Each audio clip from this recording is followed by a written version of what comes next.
எப்பவுமே அவங்க மொழியை பிரதானப்படுத்தணுன்றது தான் அவங்களுடைய முயற்சி. அதனால் தமிழ் மாதிரியான மொழிகளுக்கு அவங்க அக்கறை காட்டுறதே கிடையாது அப்படின்ற குற்றச்சாட்டை ஒருத்தர் முன்வைத்திருக்கிறார்.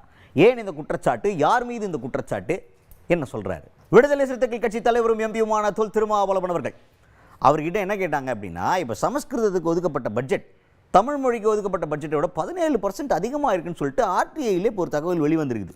இதை பார்த்ததுக்கப்புறம் தமிழ் ஆர்வலர்களும் கொதிக்கிறாங்க. இதை நீங்கள் எப்படி பார்க்குறீங்க அப்படின்னு கேட்டால், எப்படி பார்க்குறவர் மகா மட்டமாக பார்க்குறாரு. அதை தான் சொல்லியிருக்காரு. எப்போவுமே பாஜகவுக்கு என்ன டார்கெட்டு, சமஸ்கிருதத்தையும் ஹிந்தியையும் வளர்க்கணும், மற்ற பிராந்திய மொழிகள் அத்தனையும் கிஸ்க் அப்படின்னு டம்மி பண்ணிடணும். தமிழ் உட்பட சொல்கிறேன், தமிழர்களுக்கு எப்பவுமே இந்த விஷயம் கரெக்டாக போய் சேர்றது கிடையாது. அதை கொண்டு போய் சேர்க்கறதுக்காக தான் நான் சொல்கிறேன். இப்போ அவங்க அந்த மொழிக்கு பட்ஜெட்டை மட்டும் ஒதுக்கிவிட்டு நம்ம மொழிகள்லாம் ஒன்றுமே ஒதுக்குறது கிடையாது, நம்மளுடைய தொன்மையை வெளிக்கொண்டு வர்றது கிடையாது, நம்மளுடைய வரலாறு பற்றி வெளியே பேச வர்றது கிடையாது. அதெல்லாம் ஒட்டுமொத்தமாக அடிச்சமுக பார்க்குறாங்க.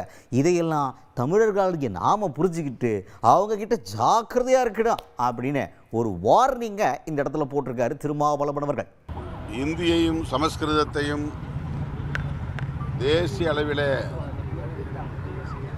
வளர்த்திட வேண்டும் என்கிற நோக்கில் பாஜக ஆட்சி பொறுப்பேற்ற நாளிலிருந்து திட்டமிட்டு செயல்பட்டு வருகிறார்கள். கூடுதல் நிதியை ஒதுக்கி சமஸ்கிருதத்தை மேம்படுத்துவதில் அக்கறை காட்டி வருகிறார்கள்.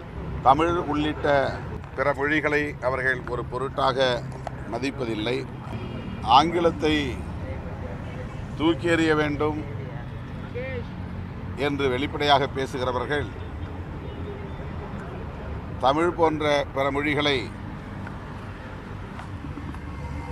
ஒரு பொருட்டாக மதிக்காமல்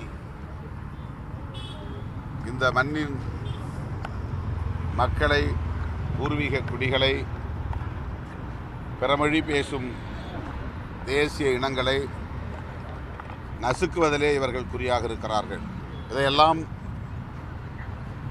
பாரதிய ஜனதாவையும் சங் பரிவார்களையும் ஆதரிக்கக்கூடியவர்கள் சீர்தூக்கி பார்க்க வேண்டும், சிந்தித்து பார்க்க வேண்டும். அமித்ஷா, மோடி போன்றவர்கள் யாருக்காக வேலை செய்கிறார்கள் என்பதையும் புரிந்து கொள்ள வேண்டும். பேசுவதற்கு ஆளே இல்லாத ஒரு மொழி சமஸ்கிருதம், செத்த மொழி சமஸ்கிருதம். அந்த மொழிக்கு கோடிக்கணக்கிலே நிதி ஒதுக்கீடு செய்கிற